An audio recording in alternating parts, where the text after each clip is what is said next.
और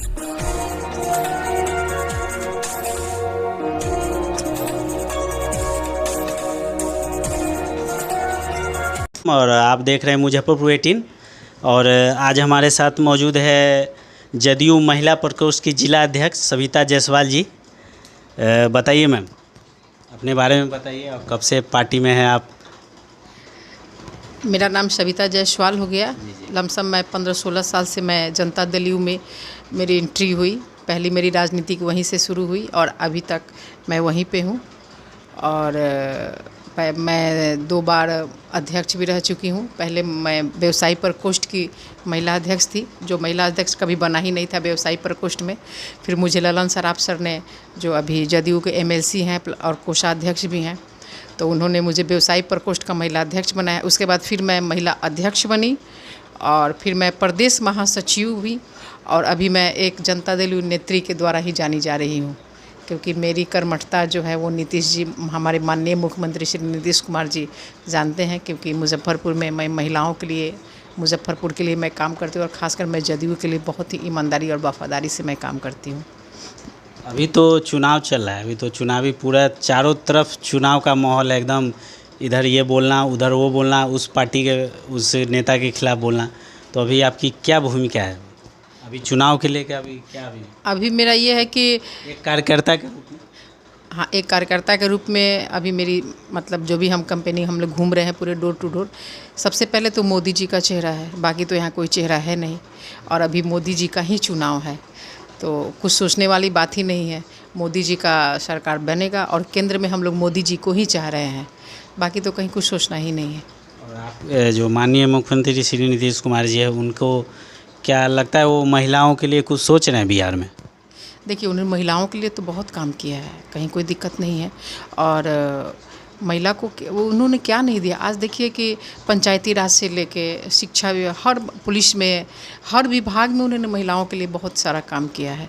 तो पर भी क्यों सुनने को आता है जबकि अभी 17 महीने थी ना RJD और जदयू की जो गवर्नमेंट थी, तो दोनों साथ में मिल के यूपी से भी महिला लोग का भी शिक्षक में जॉब लगा है, दोनों ने मिल के साथ दिया। और फिर दोनों की गवर्नमेंट टूट गई, महागठबंधन से नीतीश जी अलग हो गए, BJP में शामिल हो गए। तो फिर वो बोलते हैं RJD वाले की, जो तेजस्वी यादव बोलती है कि जो कुछ करवे नहीं किए, जो किए सो हम किए हैं। नौकरी देने का 5 लाख हम दिए हैं, वो कुछ नहीं किए हैं। उनका रिटायरमेंट का एज आ गया है, चचा हैं, बुज़ुर्ग हैं, ये सब। देखिए, जब गठबंधन में थे तो हमारे माननीय मुख्यमंत्री जी उनके लिए तो बहुत अच्छे थे, और आज गठबंधन टूट गया तो वो ख़राब हो गए। सारा जो भी काम हुआ है महिलाओं के लिए, वो सारा हमारे माननीय मुख्यमंत्री जी के द्वारा ही हुआ है। और जो काम वो काम किए हैं, और इसका श्रेय तेजस्वी जी ले रहे थे, ये तो उनकी मूर्खता है। जैसे तेजस्वी जी अभी एक पूर्णिया के सभा में बोले थे कुछ दिन पहले, जो मुकेश सहनी जो VIP पार्टी के जो सुप्रीमो हैं, तो वो BJP पे आरोप लगा रहे थे। जो दोनों, जब नीतीश जी और उनका जो गठबंधन हुआ, नीतीश जी और ये BJP का, JDU और BJP का, तो बोल रहे थे कि जो मेरा 4 MLA खरीद लिया VIP पार्टी के सब। तो तेजस्वी यादव जी उनको बोलते हैं कि जो आपका तो 4 ML खरीद लिया, हमारे तो चच्चे को हाईजेक कर लिया, CM साहब को BJP वाला हाईजेक कर लिया। तो क्या सही में BJP वाले हाईजेक? नहीं, ऐसी कोई बात नहीं है। ऐसी कोई बात नहीं है कि हाईजेक, कोई किसी को हाईजेक कर सकता है। और माननीय मुख्यमंत्री छोटे मोटे नेता है, तेजस्वी जी अपने जैसे समझे हैं क्या? ये बिहार के मुख्यमंत्री हैं, और क्या वो पहली बार मुख्यमंत्री बने हैं? कितनी बार वो मुख्यमंत्री बन चुके हैं और फिर वो बनेंगे। तो ये जो भी वो कुछ तेजस्वी जी बोल रहे हैं, वो बहुत ही गलत चीज़ बोल रहे हैं। एक हमारे सम्मानित मुख्यमंत्री जी के विषय में अगर ये चीज़ बोल रहे हैं तो ये बात सही नहीं है उनके लिए। नीतीश जी, पर्सनली अगर नीतीश जी की बात की जाए, उनके व्यक्तित्व की बात की जाए, तो वो बोले थे कि जो परिवारवाद को लेके मतलब कि RJD वाला जो अभी भाषण में बोले थे कि जो बोल रहे हैं कि जो अपना परिवार को आगे बढ़ा रहा है, ये कर रहा है, वो कर रहा है, तो ऐसा क्या? ये बिल्कुल 100% सत्य है। पूरा जो राजद जो है पूरा परिवारवाद है। क्योंकि देख लीजिए, अभी विदेश में उनकी बेटी रहती थी, उनको बुला के उन्होंने टिकट दिया है। उनके दोनों लड़का है, लड़की है। अरे आपके जो कार्यकर्ता जो हैं, तो उनको भी तो मौका मिलना चाहिए ना। पूरा परिवार अपनी वाइफ को, तो स्वाभाविक है। और देखिए माननीय मुख्यमंत्री जी ऐसा तो कहीं कुछ भी नहीं है, हमारे मोदी जी का तो ऐसा कहीं कुछ भी नहीं है। तो आपको लगता है जो जदयू और बीजेपी परिवारवादी है, क्योंकि आरजेडी वाले तो आरोप लगा रहे हैं। देखिए आरोप लगाना तो ये आसान बात है, जो खुद गलत होते हैं वो दूसरे पे तो उंगली उठाते ही हैं, लेकिन जो सच है वो तो समाज, वो कार्यकर्ता, वो नेता लोग तो बोलेंगे ही कि परिवारवाद कौन है। ये तो भाई आप मीडिया भाई से भी, आप लोग जो मीडिया भाई लोग हैं वो तो अच्छे से आप लोग अभी हाल की बात है, अभी हाल की बात है, जैसे एक रैली में मोदी जी और नीतीश जी साथ में खड़ा थे, तो मोदी जी उनको कमल का एक फूल पकड़ा दिए, तो उस पर तेजस्वी यादव जी तंग कसे है कि जो अब उनका दिमाग नहीं काम करना चाहिए, कर रहा है, उनको पकड़ना चाहिए तीर, तो वो फूल पकड़ा दिए कमल। देखिए ये रैली हमारे माननीय प्रधानमंत्री नरेंद्र मोदी जी की थी और उन्हें अभी चुनाव उन्हीं का हो रहा है, तो ये तेजस्वी जी को इनको समझ में नहीं आ रहा है कि अभी चुनाव किसका चल रहा है, या क्या मुख्यमंत्री का चुनाव चल रहा है, ये तो प्रधानमंत्री का चुनाव चल रहा है। तो कमल छाप का ही चल रहा है हम लोग का, और जो भी है तो उनका चेहरा है, मोदी जी का चेहरा है, तो हम लोग उनके लिए वोट मांग रहे हैं, तो इसमें तेजस्वी जी को बोलने का क्या हक है कुछ भी। कुछ दिन पहले जो बीजेपी से जदयू अलग हुई थी, फिर जदयू बीजेपी में आ गई, तो क्या आपको लगता है कि जो आगे का जो योजना हो या कोई भी काम हो बिहार लेवल पे, तो बीजेपी जदयू मिल के कॉम्बिनेशन के आगे तक पहुंच पाएगा, आगे तक लंबा पारी चलेगा इन दोनों का? बिल्कुल चलेगा, क्योंकि जब हमारे प्रधानमंत्री जी और हमारे माननीय मुख्यमंत्री नीतीश कुमार जी जब मिले हैं, तो भाई ये तो आगे बिहार काफ़ी आगे, बिहार क्या पूरा देश आगे जाएगा, और ये निश्चित है। तेजस्वी जी को जो बोलना है बोलते रहें, कोई फ़र्क पड़ने वाला नहीं। लगता है कि जो जदयू और बीजेपी महिलाओं को लेके क्या एक्टिव है कि नहीं, या वो ध्यान नहीं दे रही है? अरे महिलाओं को लेके उनके क्या सोच है? जो महिला, वो बोलते हैं कि जो महिला के लिए कुछ कर ही नहीं रही है। देखिए जो भी ये चीज़ बोल रहा है, हम लोग को तो ये चीज़ सुनने को नहीं मिल रहा है, क्योंकि हम लोग जब जाते हैं फील्ड में तो सीधे ये महिलाएं बोलती हैं, हम लोग खासकर महिलाओं से बात करते हैं तो महिलाएं ये कहती है कि हमारे मोदी जी ने हम लोग को बहुत चावल दिया, पैसा दिया, अकाउंट में पैसा आ रहा है, हमारे मुख्यमंत्री जी ने भी महिलाओं के लिए बहुत सारा काम किया। तो ऐसा कहीं भी कुछ सुनने को मिलता नहीं है कि हमारी महिला बहनें, सबसे ज़्यादा हमारी महिला बहनें ही खुश हैं कि आज जो भी, आज देखिए सबसे बड़ी बात है कि पहले राजनीति में उतनी महिलाएं नहीं आती थी, आज देखिए हर फील्ड में महिलाएं सबसे ज़्यादा। आज देखिए आप जाके पंचायत में देख लीजिए, मुखिया देख लीजिए, वार्ड पार्षद, सब चीज़ महिलाएं बन रही हैं। अभी यहाँ मुजफ्फरपुर का भी देख लीजिए, कहीं कुछ भी दिक्कत नहीं है, महिलाएं सबसे आगे हैं और सबसे उत्तम भी हैं। अब बोलते हैं कि तेजस्वी यादव जी बोल रहे हैं कि जो तानाशाही का सरकार है, तानाशाह को साथ दे रहे हैं नीतीश जी। देखिए आपके साथ हमारे मुख्यमंत्री जी थे तो उस समय आपको तानाशाही नहीं दिखाई दिया, आज बीजेपी में आ गया तो आपको तानाशाही दिखाई दे रहा है, इसी कारण तो आपको छोड़ के। अभी एक सेकंड, अभी जो आप बोलिए कि जो लालू यादव की बेटी आई है, चुनाव लड़ रही है, मीसा भारती को तो आप अच्छी तरह जानती होंगी, तो वो स्टेटमेंट दी है आधिकारिक तौर पे आज तक न्यूज़ चैनल पे कि जो अगर मेरी इंडिया अलायंस की सरकार आती है तो हम जितने भी भाजपा के नेता हैं और प्रधानमंत्री तक को जेल में डालने का काम करेंगे। इस बयान पे आपका क्या कहना है, क्योंकि वो भी महिला है और आप भी महिला है? मीसा भारती को औकात है क्या कि आप वो जेल में डाल देंगे? वो कब जाएगा लोग, वो लोग अपना देखें, पहले अपने विषय में वो लोग सोचे, और उनकी औकात नहीं है कि बीजेपी वाले को, वो हमारे प्रधानमंत्री को और हमारे बीजेपी वाले नेता को और या जनता दल के किसी भी नेता को वो जेल में डाल दें। वो अपना देखें, अपना दिन याद करें और अपने हिसाब से वो चलें, बाकी कहीं उनको ध्यान बोल रहा है कि जो ईडी और सीबीआई का संस्था का दुरुपयोग कर रहे हैं, ईडी और सीबीआई से बचने के लिए नीतीश जी जाके बीजेपी में सट गए, ऐसा? नहीं, ऐसी कोई बात नहीं है। आपको लगता है जो संस्था का दुरुपयोग हो रहा है? नहीं, क्योंकि मोदी जी तो अभी हाल ही फिलहाल इंटरव्यू उनका तो बोले हैं कि जो नहीं, वो तो संस्था का काम है, वो अपना काम कर रही है, लेकिन अब विपक्ष वाले अरविंद केजरीवाल बोले हैं कि जो 2 महीने के बाद भी लोकसभा का इलेक्शन होगा उसमें योगी जी को धकेल देते, जैसे लाल कृष्ण आडवाणी को पीछे धकेल दिए, उस नेता को पीछे धकेले, वैसे बीजेपी योगी को भी अपना ये कर देगी, बैकफुट में ला देगी। देखिए योगी जी को तो कोई नहीं छोड़ सकता है, योगी जी बहुत। आज की सभा में सारण में आए थे योगी जी, सारण बिहार में आए थे योगी सर, वो भी बोले हैं, तो बोले कि कितना भी कुछ कर ले 2 महीने के बाद उनको बैकफुट पे तो जाना ही। तो बोले नहीं, बोलने को तो विपक्ष कुछ भी बोल सकता है, मुंह है अपना बोल रहे हैं, योगी जी जाने वाले नहीं है, क्योंकि बहुत अच्छे वो मुख्यमंत्री हैं, कहीं कुछ जाने वाले नहीं है। और देखिए विपक्ष का है, जो मन होगा बक बक बक अपना बोलते रहेंगे, हम लोग उस पर ध्यान ही नहीं देते हैं, उनका काम ही है बोलना। 17 सितंबर 2025 को ये इनका 75 साल पूरा है, जबकि आधिकारिक कानूनी रूप से बोला कि जो 24 में ये प्रधानमंत्री बनेंगे, 25 में उनका एज एक्सपायर कर रहा है। जो उसके बाद रिटायर कर जाएंगे, उसके बाद अमित शाह जी प्रधानमंत्री बनेंगे। लेकिन अमित शाह जी अभी हाल में इंटरव्यू है तो वो बोले हैं जो 2029 तक मोदी ही प्रधानमंत्री रहेंगे, तो ये कैसे हो सकता है?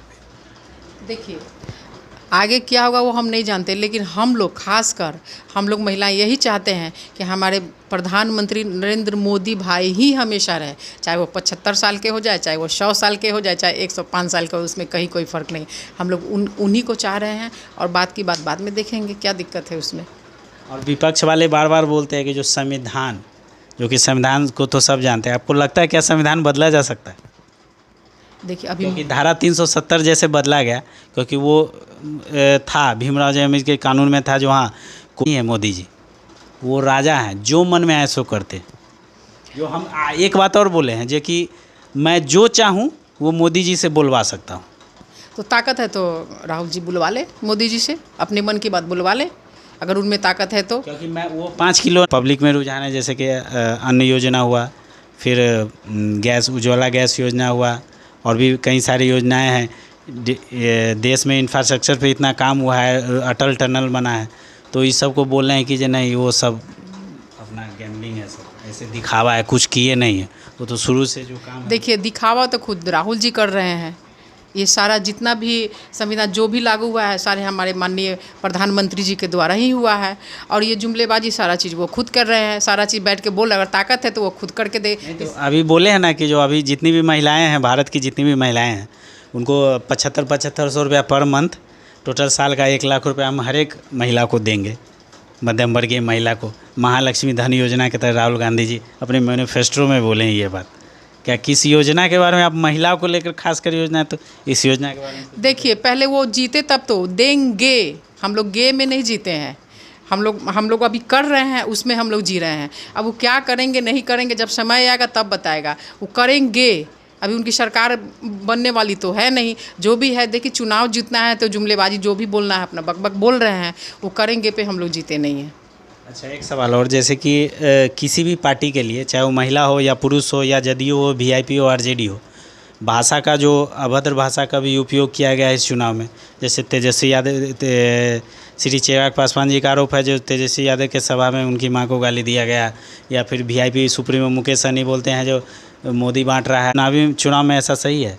देखिए, सबसे बड़ी बात है, आप किसी पार्टी में भी रहिए, ये भाषा जो आप लोग जो वो शब्द जो बोला जाता है, चाहे कोई भी पार्टी हो, वो बहुत संयम से बोला जाता है। किसी को भी आदर मान सम्मान से ही बात की जाती है। देखिए, चुनाव है, आएगा जाएगा, रिश्ता कभी किसी से ख़राब भी नहीं होता। ये तो चुनाव के समय तो भाई आप मंच पे हैं तो कुछ और बोल रहे हैं, जब मंच से नीचे उतरे तो कुछ और बोल रहे हैं। लेकिन जो भाषा का आप जो उपयोग कर रहे हैं वो बहुत ही गलत उपयोग हो रही है। जैसे आरजेडी वाले तो समय ही बताएगा कि क्या इनके साथ अभी होगा। अभी पहले अपना चुनाव तो वो जीत के बता दे।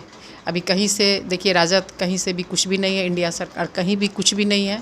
अभी हम लोग की सरकार बन रही है और मोदी जी की बन रही है प्रधानमंत्री। इसलिए देखिए, वो डरे हुए हैं और डर के अपना जो भी इच्छा है अपना ये भी आरोप लगाती है कि जो जदयू और ये बीजेपी है जो मुस्लिम विरोधी नीति अपनाती है, जैसे मुस्लिम के पक्ष में जो अल्पसंख्यक समाज है उसके हित में मतलब ये काम नहीं कर पाती है। तो आपको लगता है कि जो जैसे कि कोई भी योजना भारत सरकार की और मुख्यमंत्री योजना आती है तो क्या अल्पसंख्यक समाज को, पिछड़ी जाति को, SC ST OBC को योजना का लाभ मिलता है? बिल्कुल मिलता है। अभी तो सबसे ज़्यादा मुस्लिम महिला, मैं बहुत सारे घर में जाती हूँ, मुस्लिम महिला इतनी खुश है ना मोदी जी से कि आप बता सकते हैं कितनी शोषित, मतलब मुस्लिम महिलाएं कितनी शोषित हो रही थी। अभी जो धारा जो हटा, उसके लिए महिलाएं से जब बात करते हैं तो इतनी मतलब बहुत ही प्रसन्न है और मोदी जी के खुल के सपोर्ट वो कर रही हैं। इसमें कहीं कुछ कि अभी तो लोकसभा चुनाव होगा, राजभूषण जी यहाँ से जदयू और भाजपा के गठबंधन में उनका निकल पाएंगे, क्योंकि बहुत बड़ा चैलेंज है। अजय निषाद जी जो 2 बार बीजेपी से सांसद रहे हैं और अभी कांग्रेस में चले गए हैं, तो वो भी निषाद समाज से आते हैं और जातिवादी तो बिहार में कूट के भरा हुआ है, ये अभी परिचित होंगी। तो आपको लगता है जो निषाद समाज का वोट बैंक बंट जाएगा या फिर सारे निषाद जी डॉक्टर साहब के साथ रहेंगे? देखिए, अभी जो भी हम लोग कंपेनिंग किए हैं तो सब कोई बीजेपी मोदी जी के साथ है। और अजय निषाद जी की जो आप बात कर रहे हैं, तो देखिए उनको एक टिकट इस बार नहीं मिला तो वो पार्टी छोड़ दिए। तो इसमें गद्दार किसको कहा जाएगा? आप मानिए सांसद। वो तो अजय निषाद जी बोले हैं कि जो हमको काम नहीं करने दिया जाता था, कुछ भी था तो हमको प्रेशर बनाया जाता था, ये मत करो वो मत करो, ऐसा उनका नहीं, ये सब गलत बात है। आप अगर एकदम पद तानाशाही के तरह हमको ट्रीट किया जाता था। तो क्या उन्होंने कभी आके मन से बोला है? अभी आपको टिकट नहीं मिला तो आप दावेदार बिना मुझको बताए हुए मेरा टिकट काट दिया गया। जबकि अगर बीजेपी बोली है इस बात को, जो उनका सर्वे रिपोर्ट जो जनता के बीच में जाके कैंपेन नहीं करते थे, मिलते नहीं थे, उनका सर्वे रिपोर्ट बहुत ख़राब था, इसके आधार पर उनको टिकट नहीं मिला। बिल्कुल एकदम सही बोल रहे हैं, ये बात सही है? एकदम 100% सत्य है ये कहीं से भी झूठ नहीं है, क्योंकि हम लोग भी कैंपेनिंग किए हैं। अजय निषाद जी का जो भी हम लोग फीडबैक जो लिए हैं वो बिल्कुल सही नहीं था उनका। तो आज मोदी जी ने जो भाई कुछ सोच समझ के तो दिया है, वो मोदी जी बैठ के उतना काम कर रहे हैं, जनता के लिए ही ना कर रहे हैं। रात रात वो सो नहीं रहे, सुबह से लेकर रात तक वो काम कर रहे हैं। तो आप जनता के लिए आपको पद पोस्ट दिया जा रहा है, आप सांसद बन गए, कुर्सी ले लिए और आप वहाँ काम वर्क नहीं कर रहे हैं, तो अच्छी बात है ना कि ऐसे सांसद को लाओ ना मुजफ्फरपुर में या बिहार में, कि ताकि हमारे बिहार की उन्नति हो, तरक्की हो। आज मानिए कोई भी 5 साल, आज मानिए कोई भी खड़ा हो रहा है, 5 साल वर्क अगर नहीं करेगा तो क्या उसको जनता फिर दोबारा कुर्सी पर उसको बैठाएगी? क्योंकि सविता जायसवाल भी उसका विरोध करेगी, चाहे वो कोई भी हो, क्योंकि आप जो आ रहे हैं इस जनता के वोट से ही आप जीत रहे हैं। और मोदी जी का कहना है कि भाई तुम जनता के वोट से तुम जीत रहे हो और तुमको वहाँ काम करना है। तो अभी आपकी पार्टी और जैसे सोमवार को तो लोकसभा चुनाव है, अंतिम में आप भाजपा गठबंधन के, जदयू और भाजपा का तो एनडीए गठबंधन है, इसके लिए आप अपने जनता को, आप क्या मुजफ्फरपुर की लोकसभा की जनता को क्या मैसेज देना चाहेंगे? मैं यही कहूँगी कि 20 तारीख को 2 नंबर बटन दबाएं और हमारे मोदी जी को केंद्र सरकार में प्रधानमंत्री बनाएं, क्योंकि मोदी जी के जैसा कोई चेहरा भी नहीं है और मोदी जी के जैसा कोई काम भी नहीं कर सकता है। तो हम लोग प्रधानमंत्री सिर्फ एक चेहरा, मोदी जी जिंदाबाद। और हम लोग कुछ नहीं अभी सोच रहे हैं और मोदी जी आएंगे और निश्चित थे। अभी हम जदयू नेत्री ही अपने आप को कह रहे हैं, मतलब महिला अध्यक्ष भी रहे, प्रदेश महासचिव भी रहे, और अभी जो प्रदेश अध्यक्ष जो चेंज हुई हैं, तो अभी हम एक जदयू नेत्री कह के ही अपने आप को संबोधित करते हैं। बाकी हम नीतीश जी और सविता जायसवाल, बीच में कहीं किसी को हम नहीं मानते हैं। जो काम करेंगे वो सविता जायसवाल के साथ रहेंगे, जो काम नहीं करेंगे उनको भाई हम तो बिल्कुल ही पसंद नहीं करते, क्योंकि जनता के बीच में जो हम लोग जाते हैं तो सबसे ज़्यादा ये चीज़ होता है कि मुख्यमंत्री नीतीश जी, प्रधानमंत्री नरेंद्र मोदी जी, तो उनके खिलाफ अगर कोई जाएगा, उनके खिलाफ अगर कोई काम नहीं करेगा तो हम लोग मिलकर उसका विरोध करेंगे। कैंपिंग आप लोग कर रहे हैं? बिल्कुल एकदम कर रहे हैं, हम लोग किए भी हैं, और आज से तो खैर आज ये लास्ट था, अब तो बंद ही हो गया। आखिरी में बात को समाप्त करते हुए आप नीतीश जी की देखिए, यही कहेंगे कि सरकार मेरी बन रही है। हम अभी से ही, जैसे राजभूषण निषाद जी आए थे मेरे यहाँ, मुजफ्फरपुर की जो महिला मंडल की आप अध्यक्ष है, तो आपने महिला मंडल मुजफ्फरपुर की तरफ से, महिला मंडल की तरफ से आप दोनों को क्या बोलना चाहिए? मैं यही कहूँगी, महिलाओं को मैं यही कहूँगी, पूरे जोर शोर से एकदम जाके वोट करें और घर घर कर से सभी महिलाओं को निकालें और जाके वोटिंग कराएं। पहले होता है ना कि पहले वोट, उसके बाद जलपान, तो पहले जाके वो काम करें, फिर आके महिलाएं अपना करें। लेकिन महिलाओं में बहुत ज़्यादा उत्साह है। हम लोग कहीं भी कैंपेनिंग करें तो मैडम काहे के लिए आए हैं, कमल छाप, मोदी चेहरा, बस, बाकी कोई महिलाएं कुछ नहीं सुन रही हैं। चलिए, आखिरी में आप अपना परिचय दे दीजिए लास्ट में। सविता जायसवाल नाम हो गया, जनता दलीय नेत्री, और अभी जदयू नेत्री ही कह लीजिए, क्योंकि अभी कोई पद पोस्ट नहीं है तो जदयू नेत्री है, क्योंकि 2 बार महिला अध्यक्ष रह चुके हैं, प्रदेश महासचिव भी हैं, तो अभी जदयू नेत्री ही हैं। चलिए, बहुत बहुत अपना बहुमूल्य समय देने के लिए बहुत बहुत धन्यवाद।